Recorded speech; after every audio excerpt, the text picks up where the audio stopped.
Good afternoon and good evening, colleagues, and a very warm welcome to all of you to the next installation of the Salad webinar series.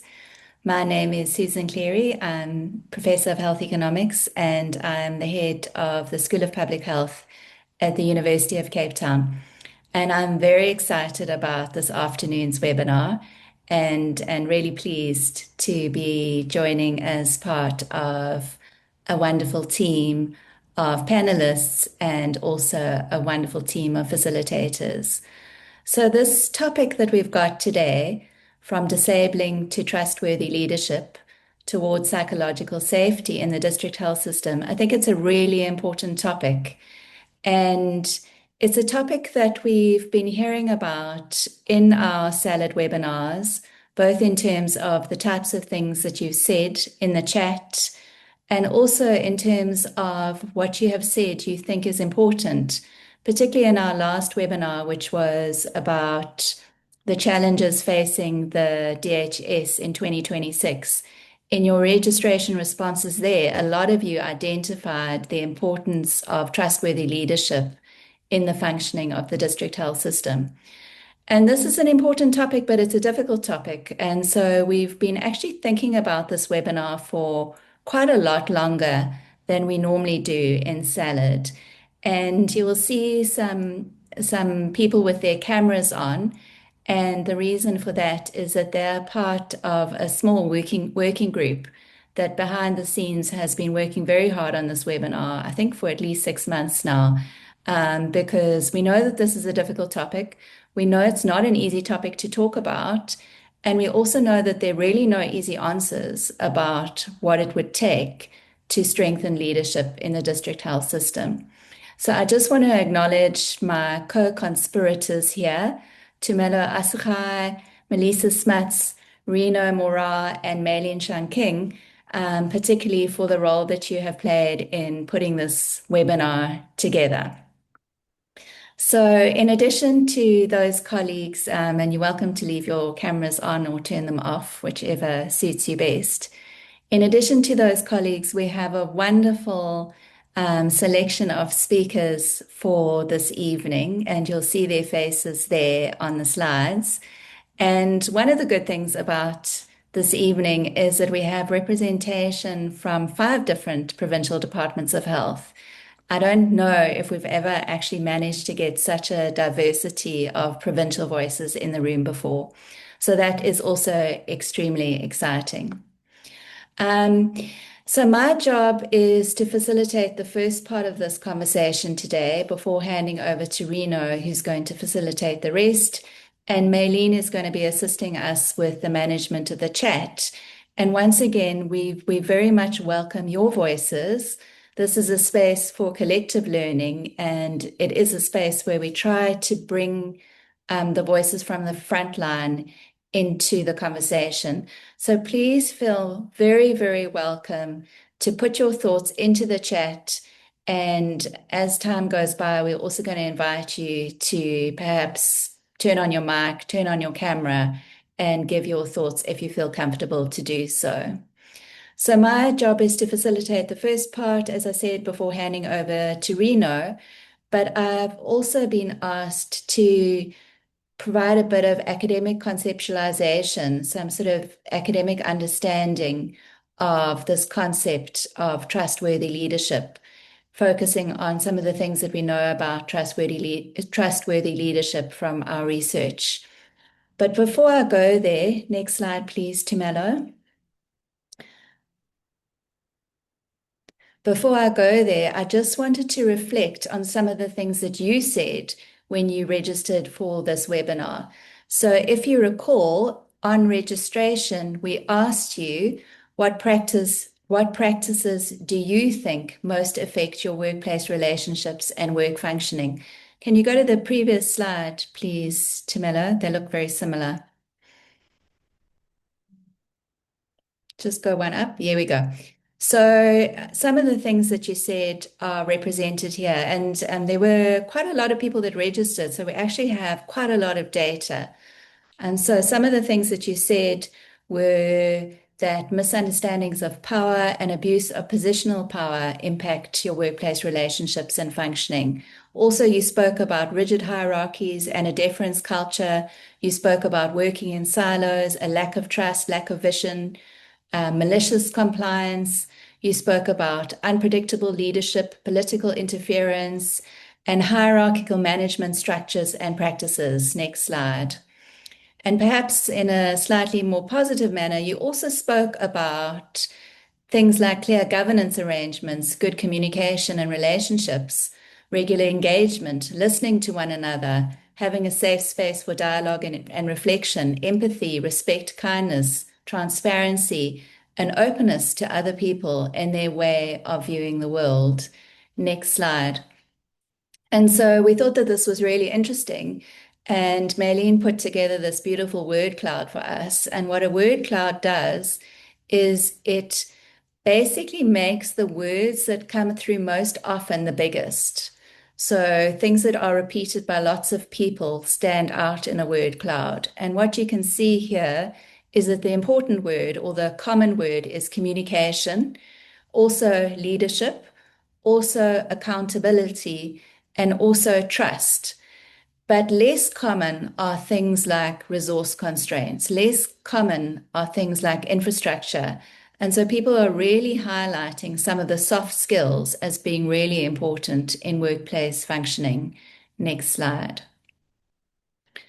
This is not particularly surprising to us because when we have tried to do research in this space, we have often used the framework that is depicted here, which is an understanding of facility functioning, thinking about it in terms of the hardware, things like finances, infrastructure, and technology, as well as the tangible software, things like your knowledge and skills, so your clinical training, your systems and procedures, your sort of formal governance mechanisms.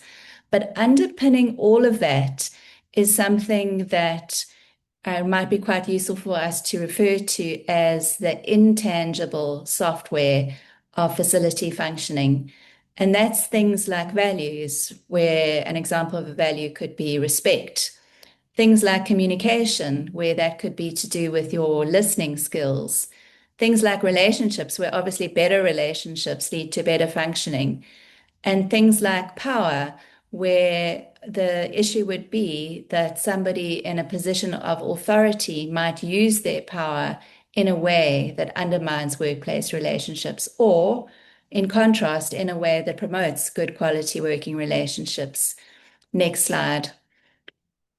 And this then brings me to the main theme of this webinar, which is a theme about trustworthy leadership.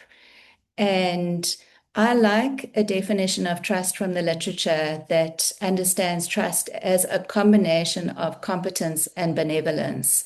And what I like about this is that it's not just about being nice. It's not just about being kind. Yes, you need to care for others. Yes, you need to act respectfully and with integrity. But you also need to have the capability of having difficult conversations. You need to be reliable. There needs to be a competence. So trustworthy leadership, it's not a soft thing. It's not a nice guy kind of a concept. It is somebody who's prepared to do difficult things if they are the right things to do. Next slide. So why does trust matter? This slide is drawn from something called the Core Model of Success by Daniel Kim. And what it says is that success depends on, firstly, the quality of relationships that then leads into the quality of collective thinking, the quality of action, and the quality of results. So the idea here is that you don't get good quality results if you don't have good quality relationships. Next slide. So what we are saying is that relationships are part of performance and trust is not a luxury.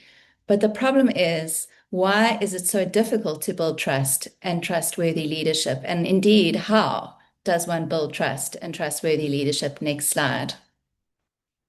And I think part of the difficulty is that we see this balancing act in the health system between, on the one hand, control and compliance, things like adhering to the targets and the rules and monitoring, versus on the other side, relationships and responsiveness, which are to do with trust, dialogue, and learning.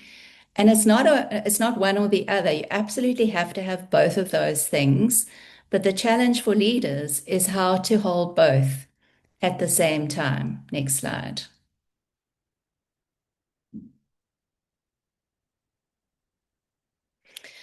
So, with that in mind, I am going to move into the panel discussion, and I'm going to ask our first three speakers to turn on their cameras if they're able to, so that we can see their beautiful faces, not spaces, but hopefully they are also in a beautiful space.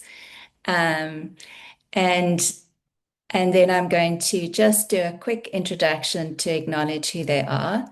So first we have Nomlindo Makubalo, who is the District Clinical Specialist Team Pediatrician in the Eastern Cape Department of Health, where she provides strategic leadership and clinical support for child health services across multiple districts. She is dedicated to advancing child survival and outcomes in resource-limited settings. After her, we're going to have an input from Caleb Wang, who is a paramedic by training and works at the KwaZulu-Natal Department of Health Regional Training Center, which is responsible for coordinating in-service training of clinical employees, largely in the primary healthcare environment. And then after him, we'll have Kea Gaeganenwe, who is the Assistant Director for Strategic Planning in the Northern Cape Department of Health, and she is passionate about strengthening the health system through transformational and collaborative leadership that puts people at the center.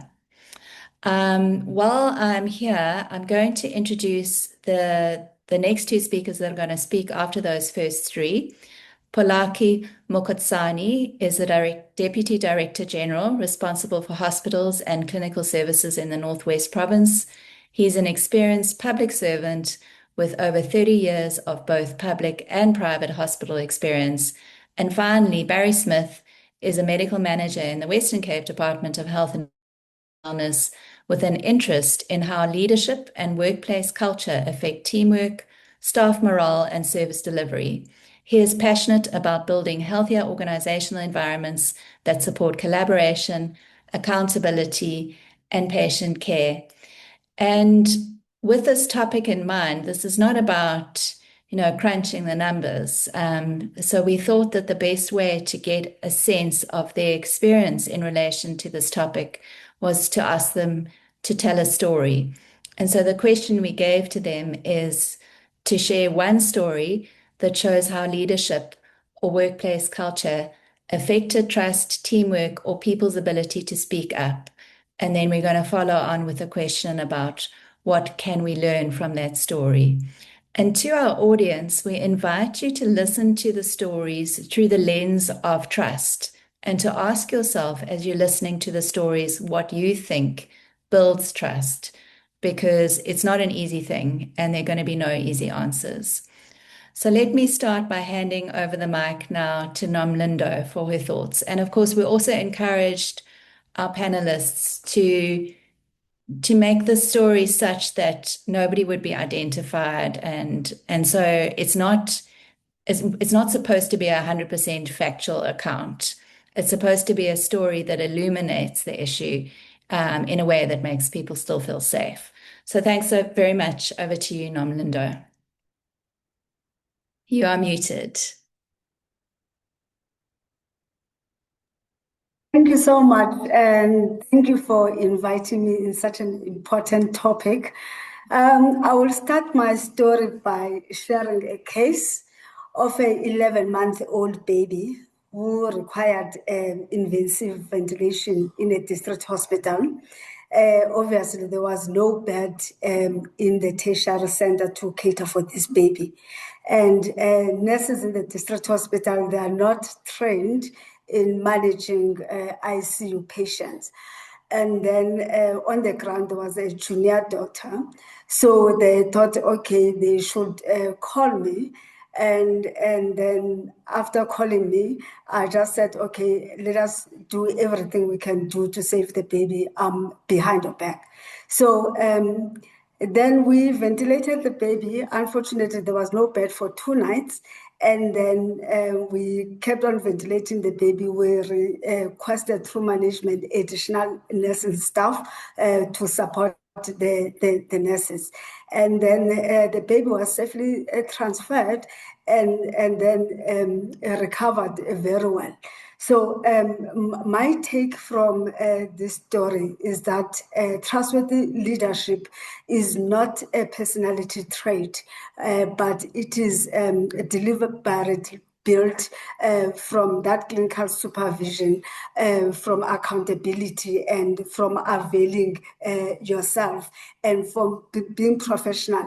And the nurses in this case, they felt psychologically safe to come and talk to me and say, we are having this patient, and how best can you support us to make sure that the baby survive, and also the intent, and then the teamwork and the communication and the transparency relating to the fact that they said, yes, we're willing to help, but we don't have enough nurses. So that for me demonstrates that people, they can trust you. The other thing is that when you are looking at the trust, people, they don't trust you because of what you say. They observe what you do, and they look at your integrity. And the level of trust actually translates to a good quality care.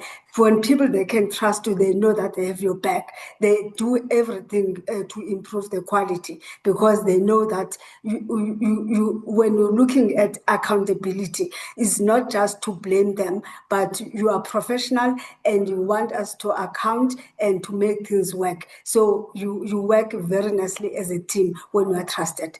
Thanks. Thanks so much. That's a really powerful story and a very good illustration of how trust can even be a life and death matter. So thanks so much for sharing that. I'm going to ask the next speaker now on the list, which is Caleb. Caleb, please, let's hear from you. Thanks. Thank you very much, Sue. Am I visible and Yes, audible? Okay, yes. perfect. Thanks for the opportunity. I'm glad the first story was positive because mine is less so. So I'll get into it. The story happened a long time ago, so if anyone on the call is identifying with it, I think we worked through it together, but I apologize in advance. So about 12 years ago, I was the deputy principal of an ambulance training college. And at this training college, we had different components teaching different courses, and each course was led by a course coordinator who would have a team that reported to them, a team of educators, and we'd train paramedics. And for those of you who aren't familiar, paramedic training is very labor intensive, especially assessment. So with the assessment, there's skills, there's OSCE assessment. We need lots of examiners per station. There's orals with a panel, there's simulations with a panel. So a whole lot of people are required, and that's just to set the scene. So we had exams coming up in one of these components, and because of this high labor requirement that I mentioned, we can't just have the one component running their exams. We have to call for the other components to all come together and assist. So we had exams coming up and we did that. It's important to know these exams are very high stakes exams in paramedic training. It's changed a bit now, but at the time, if you failed, then you wouldn't get a promotion and you wouldn't progress through the system. You're not eligible for a salary increase. So the exams have a very significant impact on the lives of the students. So as I mentioned, we've planned our exams. The exam day comes around. We all report. The planning is done. Everything's perfect. On the day, it turns out that a whole lot of our staff have booked off sick, a whole lot of our paramedic educators. So Oh, indeed, that's very, very challenging. It means we have to think, do we postpone the exams and compromise the students who must now go away and restudy, or do we run them as they are with fewer people and have a larger workload on the examiners and also more stress on the poor students who will have a longer process during the day? So we chose the latter. We ran the exam. It took longer. It was a lot of pressure on the remaining examiners, and we concluded the process. After that, as a management team, we went to have a look and figure out what went wrong. Is there a tummy bug going around? What was the cause of this? It turned out that I mentioned we had the structure where there's course coordinators for each course and educators who report to them. it turned out that our course coordinators had very serious interpersonal relation problems, had serious problems with each other. And then through further examination, their teams felt that if I'm reporting to this course coordinator, but I must go and assist that course coordinator, it's almost betraying my coordinator because they're locked in this battle. So that was a very big concern for us. We took a couple of steps. There were administrative ones where if you identify a pattern with abuse of sick leave, you can take those steps.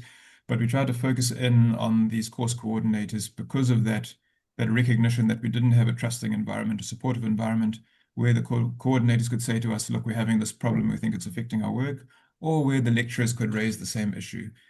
So because of that, we tried to implement some strategies where we do a lot of kind of team building with the course coordinators and exercises to build communication. One of my favorites was we'd have, I don't know if everyone knows Duplo's big Lego. So we'd make a shape out of Lego, big Duplo, and then ask our coordinators to sit back to back and then have one person hold it and explain to the other person who couldn't see how to make the block. So it's they frowned upon it, understandably, but the idea is to build communication and not get upset when someone isn't responding how you want them to respond. So yeah, that's how it played out. We were disappointed that there wasn't that environment where these course coordinators could be open. We also had very difficult conversations. We would have meetings and ask people to talk about feelings, talk about perceptions, talk about assumptions, stuff that isn't normally discussed. And it did seem to work. Things got better after that. The coordinators never became friends, but perhaps they were doing it just to avoid more team building, but they did get along from that. Exactly. And the teams worked well from there. So that is all I wanted to mention. Yeah, that story of our course coordinators, how we had a very serious problem with exams that were compromised, and then we found a way to work together a bit after that where things improved a bit. Thanks very much, Sue. That's my story. Thank you, Caleb. I love that about, getting people together to talk about feelings, which always, in our world, you can just imagine the microaggressions that you would get if you were in a management position and you were trying to talk about those kinds of things. So a really good story of bravery in a way, but starting with a really unfortunate outcome. So thanks so much for that, Caleb.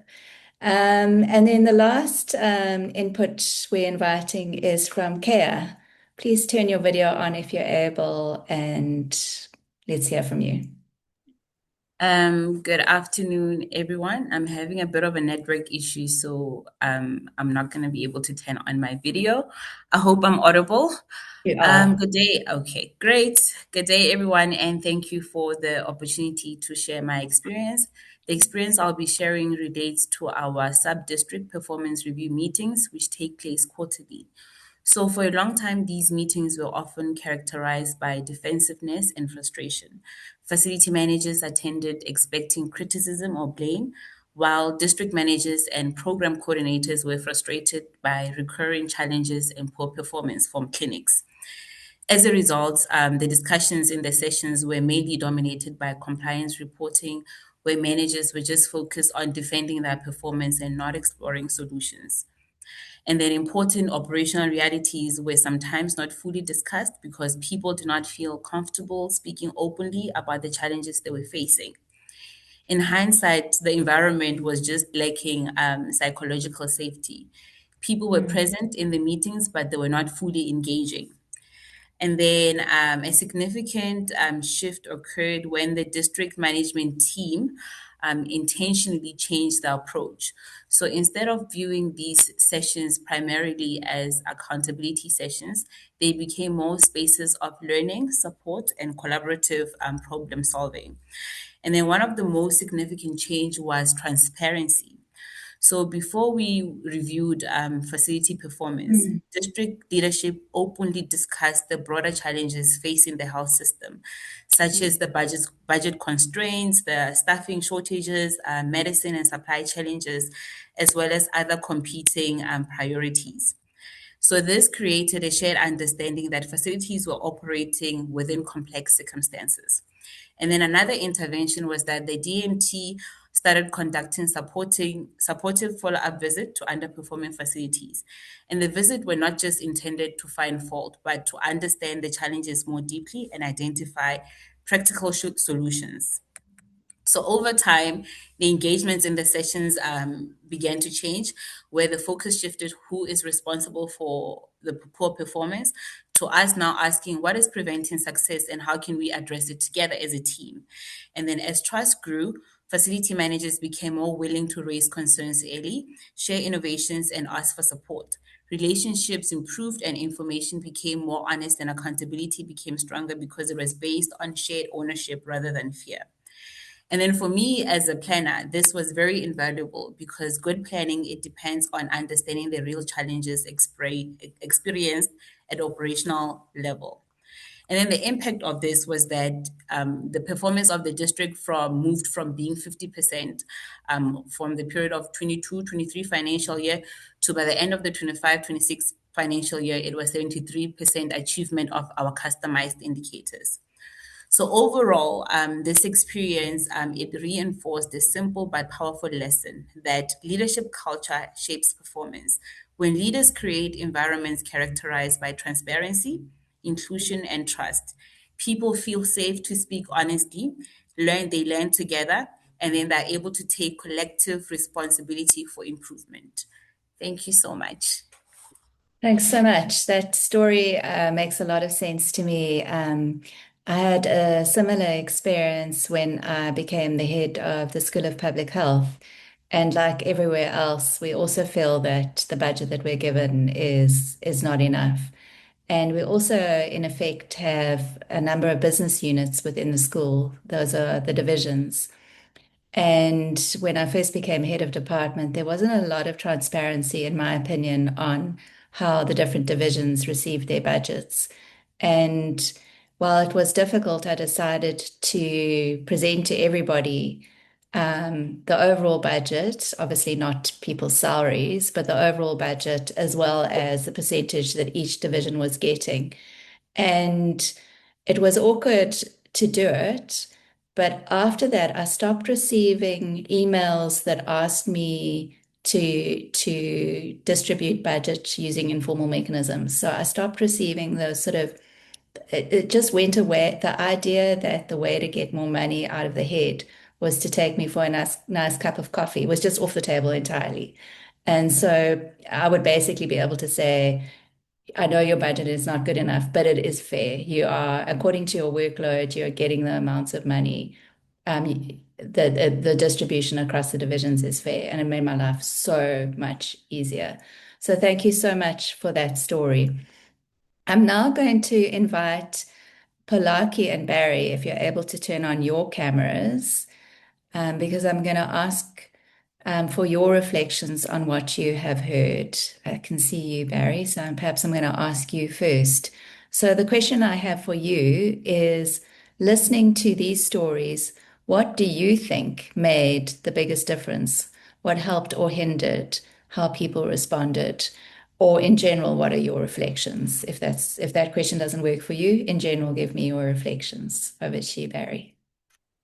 Thanks, Sue. Thank you for the opportunity. It's lovely to hear those stories, to reflect on some of those positive outcomes as well. And it's heartwarming to hear that there are people that are present in that moment that aren't shy and scared to actually address what they see is going on. So I think the first note that I made was actually on Caleb's input around identifying that conflict that exists there. And I think if we see in that case where if there is that elephant in the room, if that's going to be ignored and those mature conversations aren't happening, then these things we know just seem to escalate. So it really takes a special type of leadership approach to be sensitive in that moment to what's required, but then actually to be able to address the problem in the room in a balanced way. So it's easy to lose that balance and to have your own frustrations come forward, and you expect other adults to treat each other in an adult way.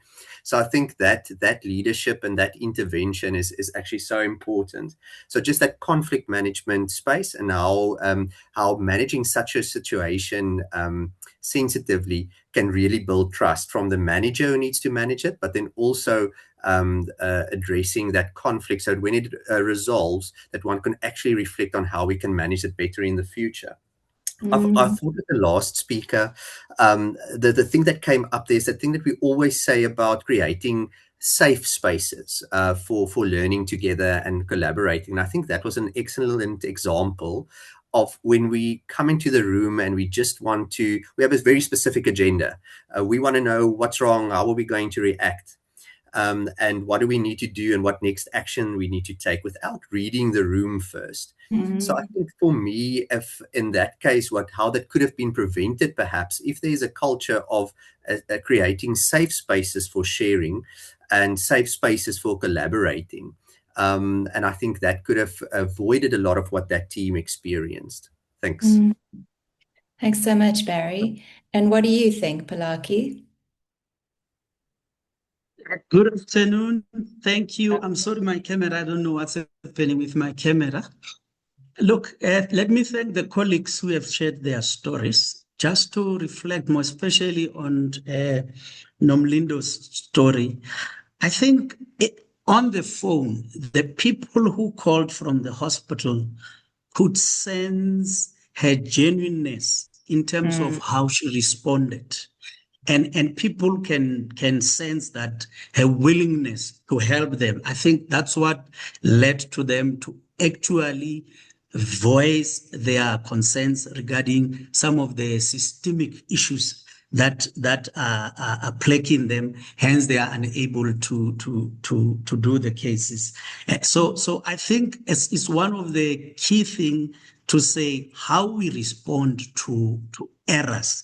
It's quite critical from the communication, the kind of tone that we use, because when people feels that they are sort of blamed for certain systemic issues, that automatically, for me, restrict people to be open, and it does affect psychological safety in a way. With Caleb's story, my sense is that the conflict started as a minor issue amongst the two coordinators. It got left unattended for quite a while, to a point where now relationships got so broken. So I think as leaders, one of the responsibilities is, as we engage and interact with teams, we always have to try and find out how people are, where they are in terms of their work issue personally, because that's how you will basically pick up some of these things. Otherwise, Kea's story, for me, it's quite a positive issue that shows that when leadership become intentional to create safe space through being compassionate and listening, that it can change and have impact on the system as a whole. Thank you. Thank you so much, Polaki. I'm now going to pose the same question to our other panelists. And so the question is, listening to the stories that you've heard, what do you think made the biggest difference? What helped or hindered? Nomlindo, I don't know if you're able to go first.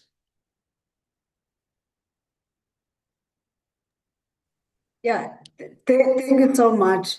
Yeah, I think for me, the most important thing is that you should be intentional about psychological safety. You should be intentional about the accountability and about how you conduct yourself as a leader. Because once you're intentional and you open a space where people can share their views, and you make your vision clear to people, and also inform them how to support them and allow them to also share their views, that transparency becomes very important. You know, I like to make this example. One of the hospitals that I love so much, even though the resources are limited, but they go beyond because they know that they are supported. And I have created this to say that a teamwork, when we're working as a team, our ultimate goal is the results. So in a team, everyone's views is valuable. You can never apply the hierarchy. And then the other important thing that I would like to say, as a leader, you should be able to confront those difficult situations and be able to take decisions. Some decisions will be uncomfortable, but when you are transparent and you tell people what informed you to these decisions, it makes a whole lot of a difference. Thanks. Thank you so much. Caleb, what do you think? From my side, yeah, those experiences and many similar ones shaped my thinking about leadership. And in fact, when I started my new job, I made a sign with the rules of the new workplace, which were to address quite a lot of those things and to build a sense of shared accountability.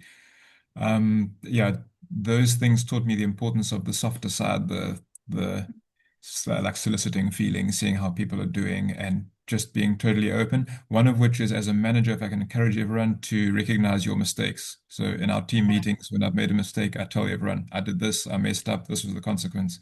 And I think it destigmatizes it for the others in the team. Anyway, that's just my thoughts. Thank you.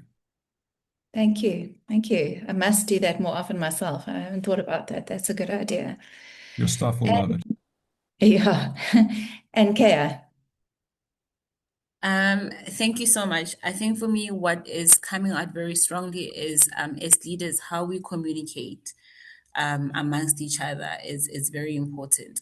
And then the issue of respecting each other. And then for me, what across all the topics that the stories that were shared, it's very important that we realize that we are all interdependent, and action in one area has a ripple effect across. So what you do, like for example, Caleb's story, what happened with the coordinators had an effect on the broader EMS system. So we're all dependent on each other, and we always need to be mindful as to the decision that you're making as a leader. How does it impact the broader system? And how do you then respect and communicate accordingly? Thank you so much. Thanks, Kea. So, Reno, your turn has come to take the hot seat. Over to you. Much food and much thought has already flowed, so thank you to the panelists and to Polaki and Barry. Our webinars are well framed to get initial input, and thanks to Sue for leading this first part. And then we always then invite audience participation and participation from people in the room. And already I've seen the chat and the challenging and also wonderful thoughts that are in the chat at the moment. So we have about 20 minutes or so to hear from colleagues in the room. And in the 10 minutes that follow that, I'll ask Barry and Polaki to just reflect on your own stories as you speak. And please feel willing to share both examples and or reflections. I think the idea is that the sharing is of sound bites, and obviously we respect the confidentiality of the names and places. Also, if you've had similar experience to what you've heard, if there have been moments in conversations that you have found easy, sometimes difficult, and what has made the difference, and please feel free to continue to share in the chat. And so this is an open session, it's a conversation, and clearly it's the beginning of a conversation. So if anyone is willing to share or kickstart this component of it, otherwise I'll pick up things that I mentioned in the chat. I think Maylene and Tumela are helping me if there are any hands that come up. Would it be helpful if I just briefly summarize what we have in the chat so far, Reno? Yeah, please, Maylene, that would be very helpful. Yeah, so there's been some very interesting thoughts in the chat, and I think the sort of conclusion of the chat so far of what would make good ingredients for building trust is to have mutual respect, to have transparency, share information, which can help foster feelings of fairness, to find ways of picking up on non-verbal cues when these conflicts arise so that we can address them, and that it would help to have a shared end goal in mind. And there were some questions around Caleb's presentation in particular. For example, why did managers not pick up the conflicts between supervisors? And the response there was that the managers were aware, but did not anticipate the consequences. And then in relation to that, Helen posed quite a powerful question to all of us to ask, how can we be enabled to sense and see what is often hidden dynamics? And another powerful suggestion was that if we able to pick up slightly more minor conflicts earlier, it might avoid us escalating to larger conflicts later on. So those were some of the helpful thoughts. And then Arthur in particular completely resonated with Caleb's story. So I think there's obviously people who resonate very powerfully with what the stories are that have already been told. Thanks, Mandy. That's been very helpful. I did want to pick up on Helen's question, but just checking in with colleagues in the room, and I see Arthur did post something. Arthur, would you be willing just to share a soundbite from the post that you made in the chat to kick us off?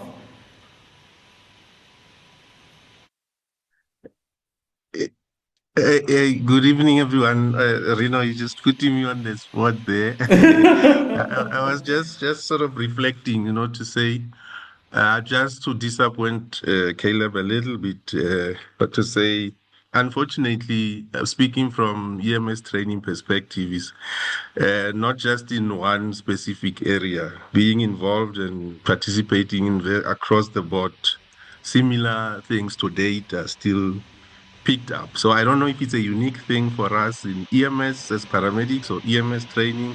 I suppose it's a general thing because we are human. So I was just saying that and acknowledging that all of us have a lot of work to do. There are beautiful suggestions that are made here, even from what Caleb spoke about.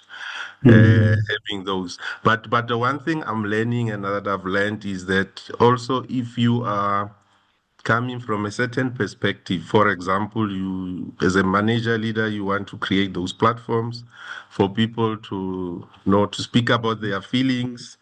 It's uncommon, so you don't always get the desired results. So you need to constantly try various things, and it's a lot of work and work in progress to build trust.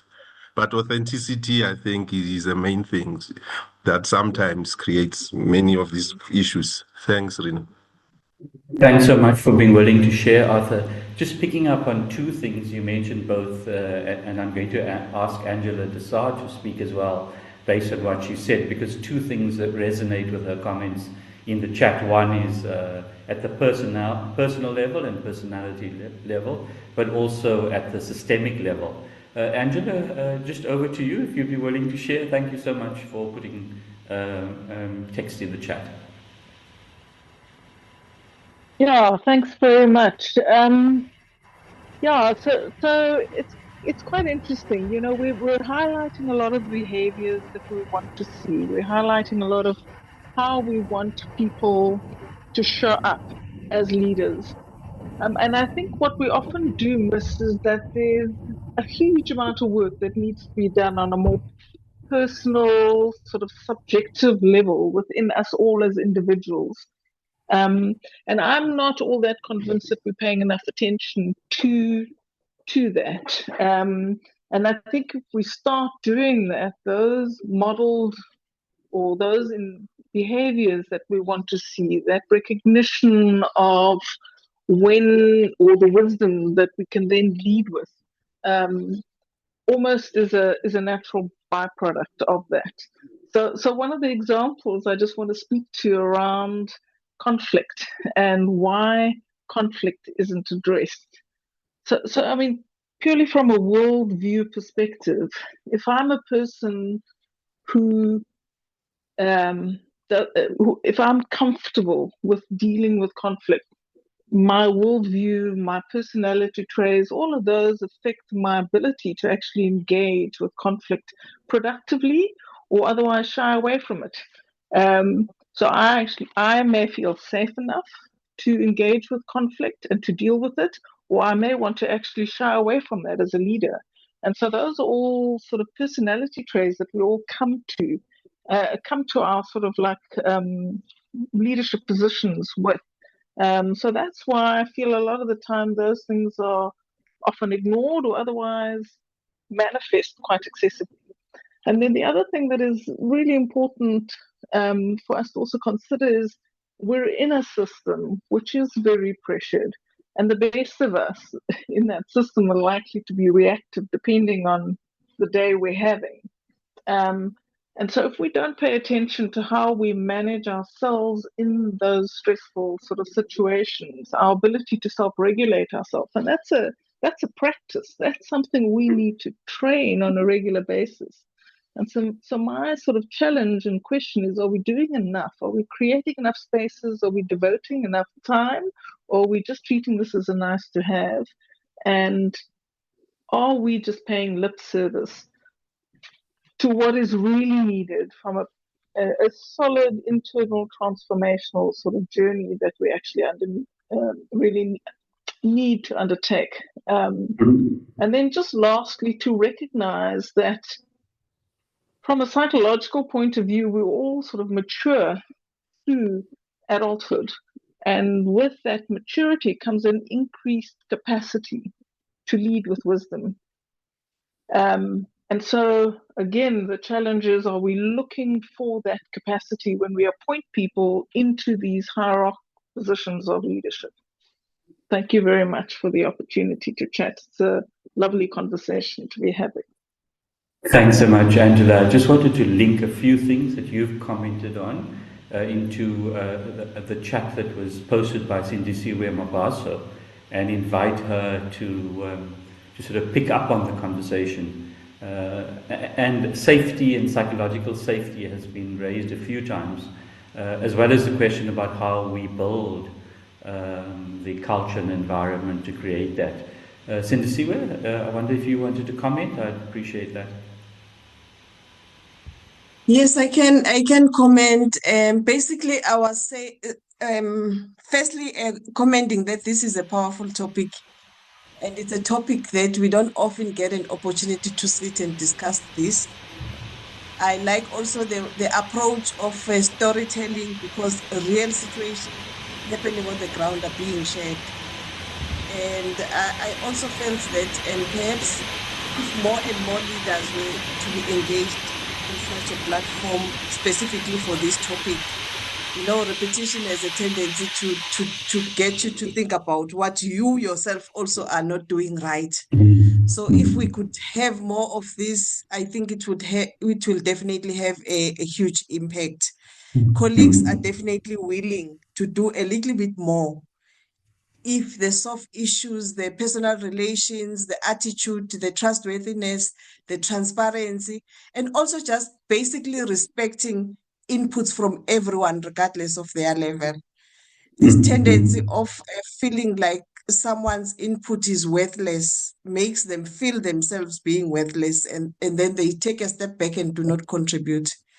There is also an input a little bit below. I'm sorry that I'm going past my chat. Please do. Around why we avoid conflicts. I just wanted to say perhaps it's because confrontation is a more painful process. Maybe that's why we dilly-dally around it instead of confronting and avoiding complications, as was shared by some of the stories. Thank you very much for the opportunity, Chair. Thank you so much for those reflections. I just want to also then, I'm trying to link some of the things that I'm seeing in the chat. And Daphne has posted a question around how management may miss conflict or not. And I think it links to the awareness, not only of self, but awareness of potential hidden conflicts that needs to be brought up for attention. Daphne, I wonder if you would speak into that from your own experience, sort of the awareness needed, but also how do we get feedback about some of the conflicts that appear hidden at face value?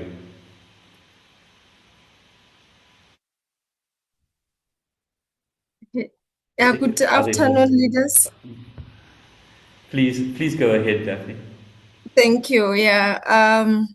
It's just a concern to say most of the time, managers, they will be aware of the conflict in the workplace. And instead of keeping it when it started, we leave it until it becomes a bigger thing. And once it's in that level, it's not easy to keep it. Now we need to shy away and try to please both sides because we have left it for a very long time. If we could have kept it when it started, we could have identified the challenge. Maybe it's a personal differences that we can keep it from the beginning and make two parties be aware of their personal differences and how best they can use it. But if we leave it, it start becoming now a personal conflict that is affecting everyone in the ground and performance drops. Thank you. Thank you so much, Daphne. I do want to go to Nomlindo Makubalo that speaks about her comment about in times of conflict, how leadership needs to be willing to hear voices, both sides, and a sense of fairness, given that that's one component of how one builds trust or builds psychological safety. Nomlindo, I wonder if you wanted to comment, and thanks for posting in the chat as well. I see there's some thumbs up around your chat. Appreciate your input. No, thanks, Reno. And I think here it is a very powerful conversation. I think I basically was thinking that we tend to, I think this is a personal experience when I was still very wet behind the ears in terms of leadership, where there was a younger and older conflict between a younger and older staff member, and it tended to lean towards protecting the younger person as opposed to hearing both sides of the story. So I think it was a lesson learned, is that both voices are valuable, and I think that's part of leadership. But I think someone commented that you go through stages of leadership and you kind of have these nuggets of lessons that you take forward. I think that was part of the lesson as well. So, in terms of protecting one over the other, it's literally that both voices do count. Yeah. Thank you for that reflection. And Nontsikelelo, I saw your comment about trust in my working experience is foregrounded by mutual respect. That's also a behavioral trait. I wonder if you wanted to reflect on that and just share more deeply with our audience and colleagues in the room. Also appreciated your posting. Thank you. Thanks, Reno, and thanks, colleagues, for that input. I speak to an experience where I have been in leadership teams with various people in clinical departments and also in the province. So with that, you have to present, a goal in what you want to achieve. So if, for instance, in our case, it was about training students, but we needed to build those trustworthy relationships because, once you have assigned that responsibility to the nurse in the clinic and said, I expect these students to achieve A, B, C, and D, you need to trust that process. You can't be casting doubts, when you have entered into that partnership. And what happens is that when you have provided that sound framework, it's easier then to get feedback, because there's the vulnerability that comes with leadership processes. So if you say that I'm depending on you, to facilitate the learning experience, so the other person is not going to say, oh, I'm only a nurse. They're going to trust themselves to facilitate the realization of that goal for the student. And so I find that if we take on that approach, where we allow ourselves to be a learning organization and be able to receive feedback from others, we then engage in constructive relationships where there's mutual benefit, for the district, for the community, and also for the students, because ultimately we also want them to understand that these spaces that we place them are spaces that we can practice and learn from, so that we're not creating that pedagogical distance between our student facilities in which they should be, contributing meaningfully to patient care. Yeah. Thank you so much for that sharing, and it just makes me think of, linking it to one of Helen's comments about how do we open ourselves to receive feedback, the feedback you mentioned. If you're not aware of the dynamics in the room, it's a real privilege for colleagues. I've not been in a situation where someone in the room has missed the conflict. There's always someone that sees the hidden message. And I think leadership is about opening yourself up to receive the feedback, to not only be given feedback about what's in the room, but also some of the hidden comments. So thank you so much for your input, and appreciate it. Thank you. Thank you. We've reached a point in our time. I see, Maylene, do you have any other comments you just want to draw from the chat before I ask Polaki and Barry for the next 10 minutes, just 10 minutes or so, to just reflect on what they've heard or seen or read, but maybe if you could pull it together. Thanks, Maylene.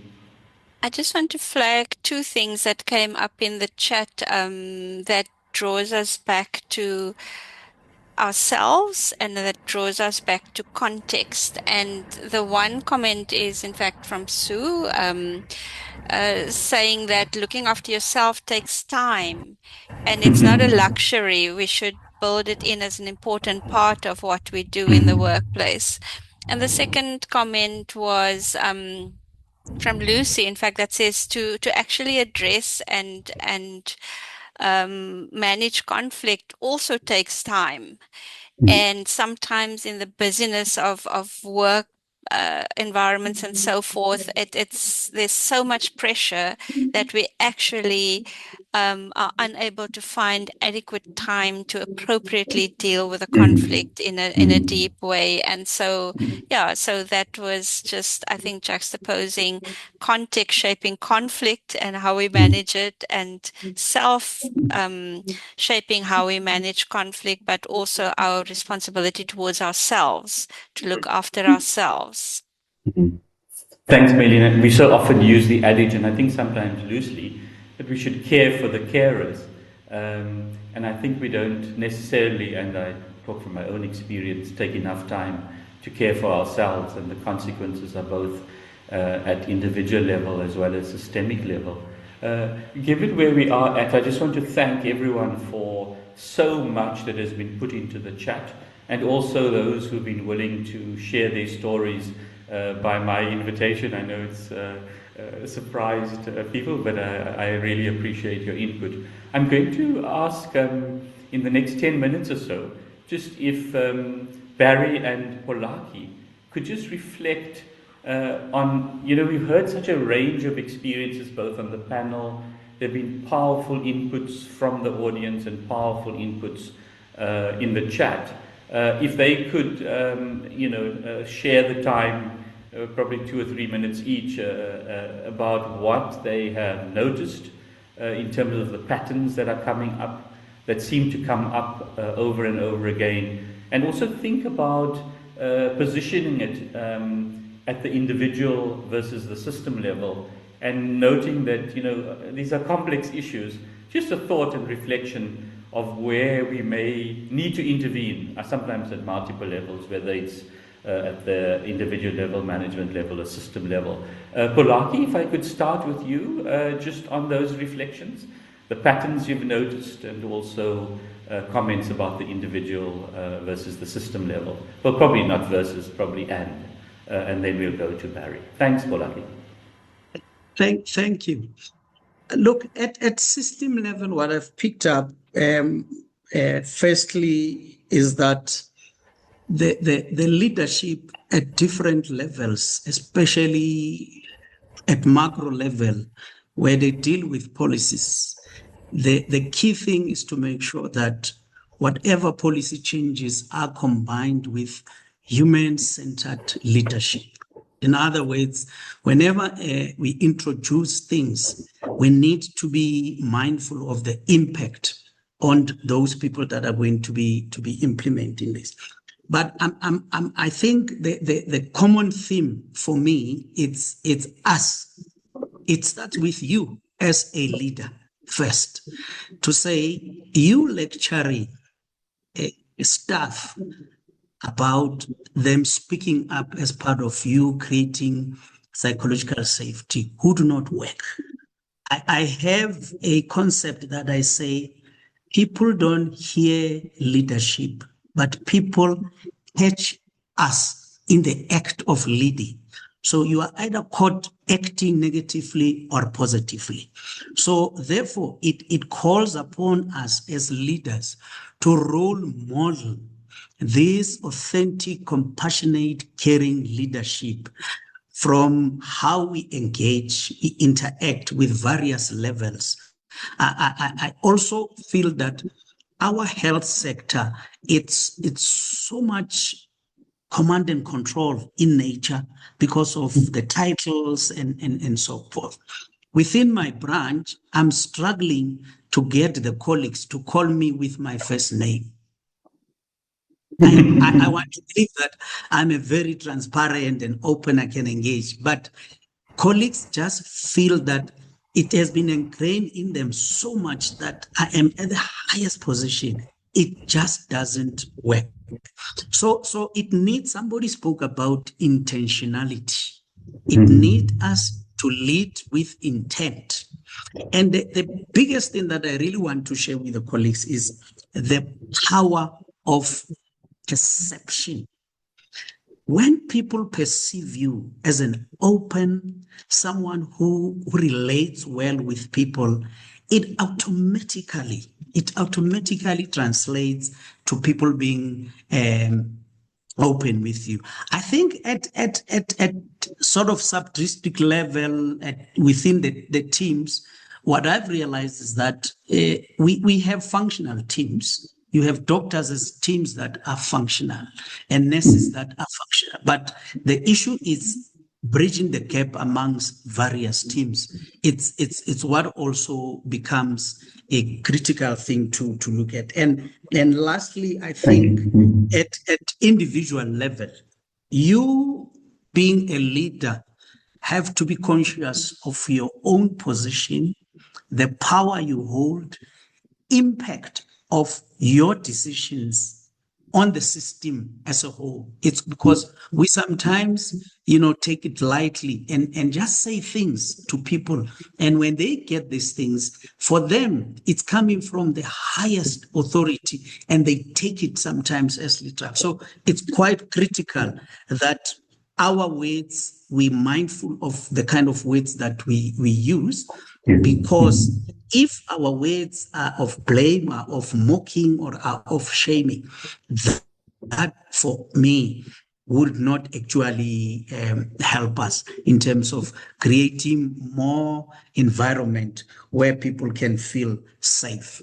But also, one of the last things is the target-driven environment that we actually, all of us, we're getting pressure from above. You take the same pressure without really having space to have proper dialogues, as Kea have said. I think let me Thank you. Thank you so much for those reflections, Polaki. I'll give Barry the last word in this session before moving on to a strengthening practice component. Barry, over to you. Thanks, Reno. So I'm trying to switch on my video, but it's not allowing me to. I think the host has control over that, but it's fine. If you don't want to see my face, that's good as well. Please go ahead, Barry. I think what I picked up and what struck me here was really from Angela mentioned something that I thought was quite profound in this conversation, and she referred to a transformational journey. And why that was for me an important aspect is it's not a static state that we're dealing with here. of I have this intrinsic leadership quality and I can't go beyond that, or my behavior is stuck in the space where I am. We are actually challenged every day, if you're in a leadership position or not, in your relationship with your work and how you deal with the public, in your where you find yourself in a health system, that you are inevitably part of this transformation journey that's happening. And I found that, that I really found that quite powerful. So then to draw that to a systemic, a health systems lens and a systems-wide lens, is maybe to say that transformation needs to happen in an organization as well. And then the questions pop up: who is responsible for that? How does that develop? Is that a natural progression because of individual behaviors? Or are we bold enough to intentionally govern that process? And that's quite interesting for me and there's a lot of things that came up around vulnerability, around how do we reflect on our own growth, those relationships. And I think that is maybe at the core of this, that we can't have this organizational development that's a laboratory state if these things aren't happening on a personal level. And I think that might be that critical leverage that we have, is to go and focus on that individual level, go and see how can we intentionally contribute to people's leadership transformation journey, and invest in that. I think if we are only going to rely on intrinsic qualities, we are really going to get stuck, and we're really not going to move forward with this. Yes, those are important, and we need to capitalize on those positive qualities, but we actually need to call out those bad behaviors. We can't just accept that if we expect positive organizational transformation to happen. So I think that really, I'm going to sit with that idea even after this as well. So I think, and what might help, and this is something that in Otto Scharmer's theory that presencing state, I think being present in the moment, understanding what's needed now, but being very aware of what's emerging around you, really puts you in a perfect position to grow with that. And I think that's exciting for me. So if you see that part and you're committed to that, then I think, wow, then there's so much potential for growth. Thanks, Rina. Thanks, Barry and Polaki. Very powerful comments and summaries, and also I think in my interpretation a call for practice as well, and it fits nicely into just making the audience aware, the group aware, that we are looking to have future smaller skills building sessions, and I'm going to invite Melisa Smuts for the next 10 to 15 minutes just to talk a bit about that. I'm a cricketer by sport, and you know there was the adage that said practice makes you perfect. Now I can tell you I played cricket for a very long time and I never reached perfection, but I certainly know in leadership there isn't perfection, but practice makes you better and makes you strengthen and stronger. So I'm going to invite Melisa in preparing us for some future building sessions to just reflect on some of the simple examples of practice and to take up ideas for follow-up building sessions. Melisa, most welcome. Melisa's worked in collaboration with the Health Policy and Systems Division at UCT for the last 5 years as an independent researcher, and certainly has been involved in other SALAD activities, and is really passionate about communication and collaboration. And Melisa, maybe a good opportunity just to share your thoughts about these sessions to come, or potential ones. And lastly, to the audience, just to invite you to post in the chat some ideas about future smaller sort of skills sessions. Melisa, over to you, and most welcome. Thanks, Rino, and hello, everybody. I feel like you've all said so much of what was a segue into what I am going to be speaking about. But I'm just going to bring some of it together just to land it a little bit. So, yeah, if you can just hold on with that slide for a moment, maybe, and post it in a sec, please. Yeah, just to say that from listening to the speakers, as well as looking at answers from the questions posted before the webinar, it's clear that many of the skills and behaviors that facilitate well-functioning teams come from building good interpersonal relationships and taking care of ourselves, as many of you have spoken to. And in the pre-webinar question, many people mentioned clear and open communication, teamwork and trust being core enabling practice for well-functioning workplaces. So skills like listening with empathy, responding rather than reacting, and creating spaces that allow people to give and receive constructive feedback build psychological safety, as many people have spoken to in the last while.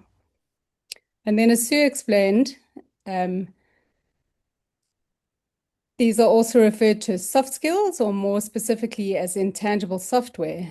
And just to name that often these are not explicitly taught, not even in our homes or in our cultures, and often not in leadership training. So in fact, many of us have never been taught exactly how to have effective conversations, especially when things are not going so well for ourselves or for the other person. We can all struggle with how to deal with a disagreement in the workplace, how to engage with a team member who's not aligned with organizational values, or how to create a sense of working as a team in a workplace. We've heard some examples of those working and not working already. And in addition, we acknowledge that the system itself doesn't always make this easy. The pressures, the hierarchies, the accountability demands can all crowd out the very relational space that we're speaking about and need. So the small working group who you saw at the beginning of this webinar have been involved in thinking together about exactly these topics. And between us, we have experience in a few different frameworks that we believe could strengthen developing exactly these kinds of social skills. And we'd like to offer this learning to those of you who may be interested. So if you can put the first slide up now, please.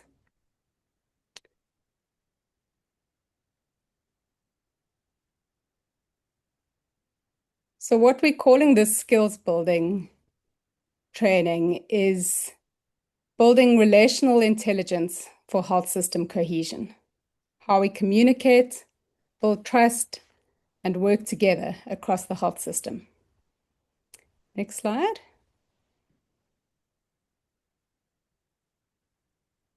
Thanks. And the purpose of the skills building session is twofold. Firstly, to build communication and relational practices that support trust and psychological safety in everyday working relationships.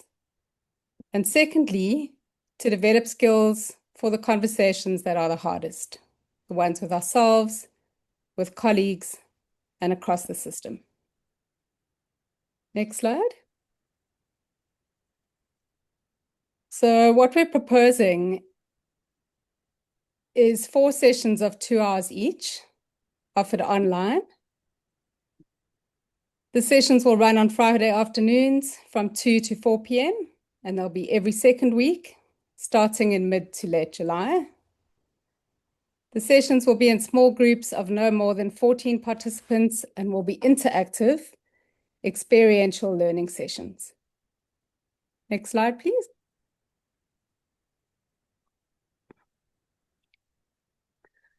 So the idea is that we'll draw from different modalities to support the learning, and each session will have a different focus so that the sessions build on each other. We're proposing 4 core themes. The first one, connecting to oneself, then connecting with others, creating safe spaces, and navigating difficult conversations.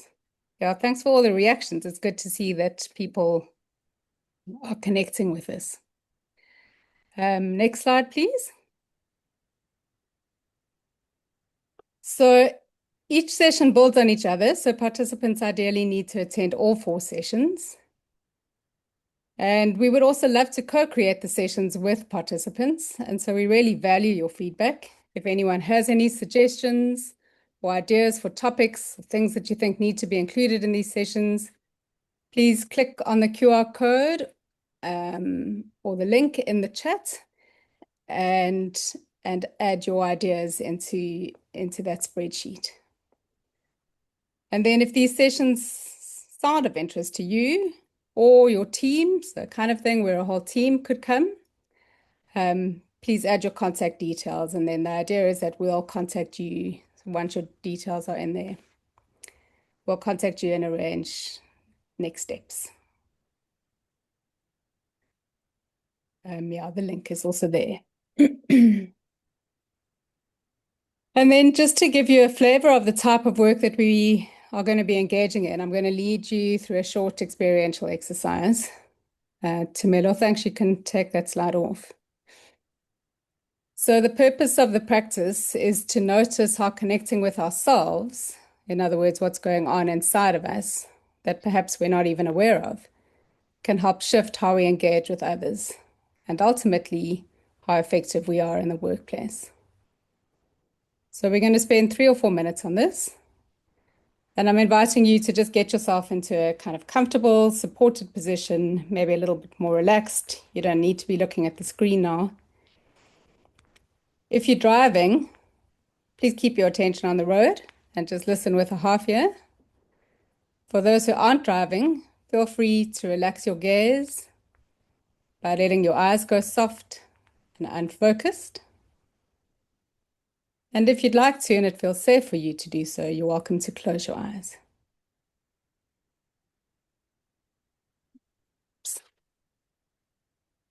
And then I invite you to bring your attention to the sensations in your body. Perhaps notice the feeling of sitting on the seat you're sitting on, or of your feet touching the ground.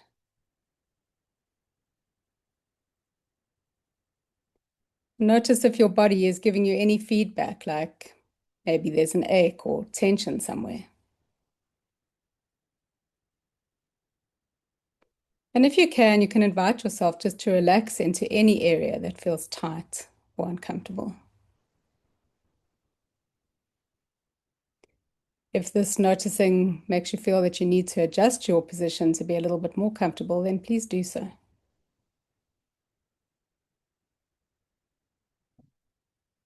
And if your body feels relaxed and comfortable, then maybe just notice that and possibly even enjoy that feeling.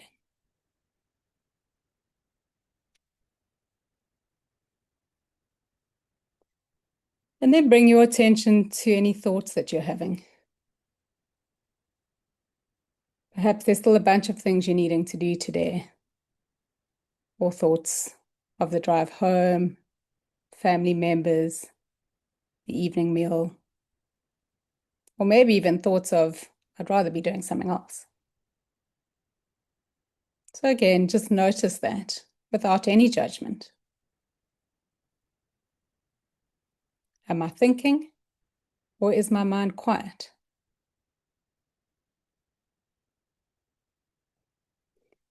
And allow whatever you find there just to be.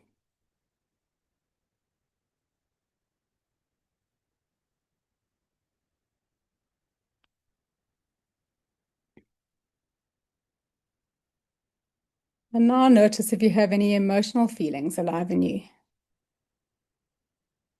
Perhaps some anxiety about a deadline not complete, some tiredness, relief, or maybe even excitement.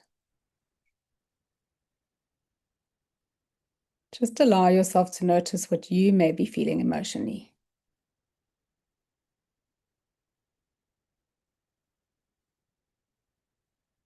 And if you're able to, possibly name the emotion to yourself. And if that doesn't feel easy, then perhaps just bring attention to the fact that there are feelings in you, even if at this stage you aren't able to name them.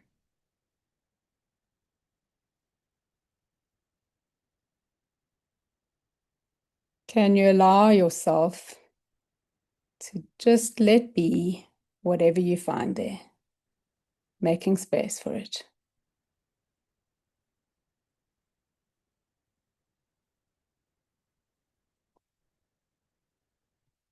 And then bring your awareness to your breath.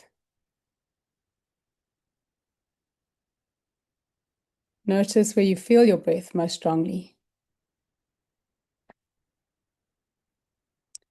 Is it at the nostrils, in your chest, or your belly? Let your attention rest on the movement of your breath as it comes in and as it goes out of your body.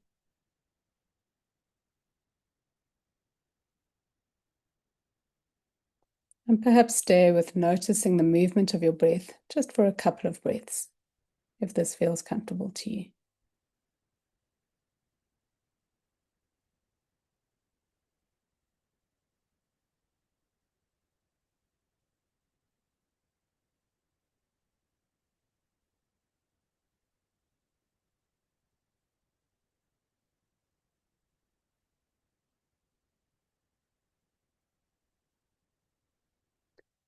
And then slowly, in your own time, letting go of this attention practice and become aware again of where you are right now on the Zoom call.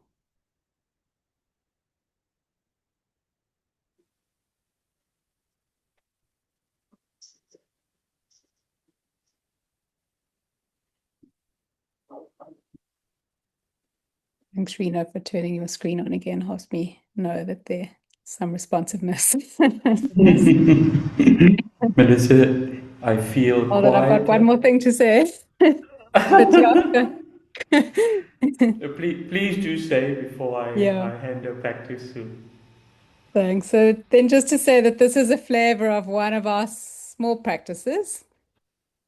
Maybe notice how you feel after doing this exercise. And if you'd like to, you're welcome to share a word or two in the chat. Just how do you feel after doing the exercise? Just to say there'll be many other practices and learnings in the skills building sessions, and all of them will contribute to your capacity to strengthen your relationship with yourself, with others in your team, and with your interaction with the system as a whole. Again, if you're interested, please add your name using the link on the Google Doc, I think it is. Thanks, everyone. Melissa, thank you so much for that. What I wanted to say is I feel calmer, quieter, and happier.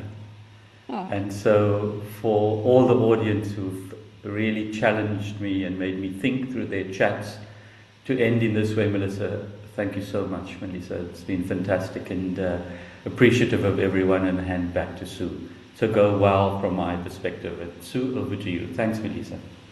Thanks, Rena. Thanks so much, Rena. Thanks, Melisa. Tumelo, can I ask you to give us the slides again? So colleagues, we've come to the end, just about at the end of today's webinar, and we do hope that we have at least done some justice to this really important topic. Next slide, please.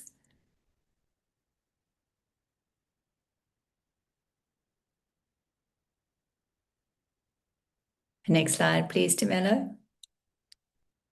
Up, one up. Oh, yes, that's it. That's good. So we want to, as usual, we want to appreciate our speakers, Polaki, Barry, Nomlindo, Caleb, Kea, and Melisa. Thank you so much for your time and the thought that you put into preparing for these sessions and the wisdom that you have shared. And then thanks to the facilitators, myself, Reno, and Maylene, and Tumelo, who's been managing the slides for us and was also involved in the Trustworthy Leadership webinar team.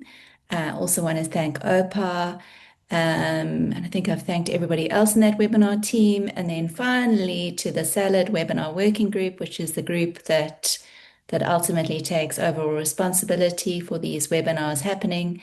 That's Lucy, Caressa, Nalu, Eleanor, Krish, Jenny, and Offense. Next slide, please.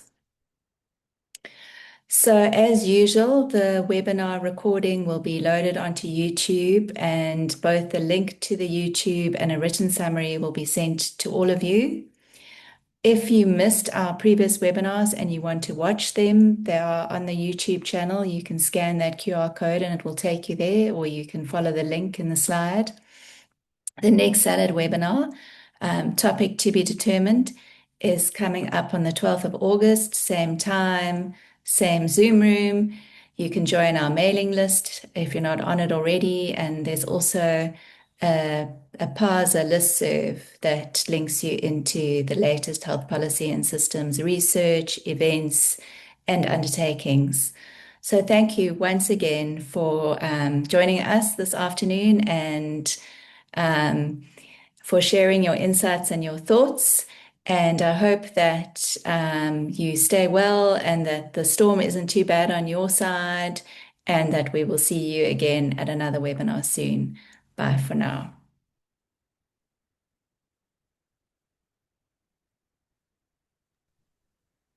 Bye. Bye. Thank you for Bye-bye. Bye-bye, everybody. That was a great Bye. session. Thank Thank you. you. Bye-bye. Bye. Bye. Thank you. Thank you. Bye. Thank you. Bye, Bye. everyone. Bye, colleagues. Bye, everyone. Thanks, everybody.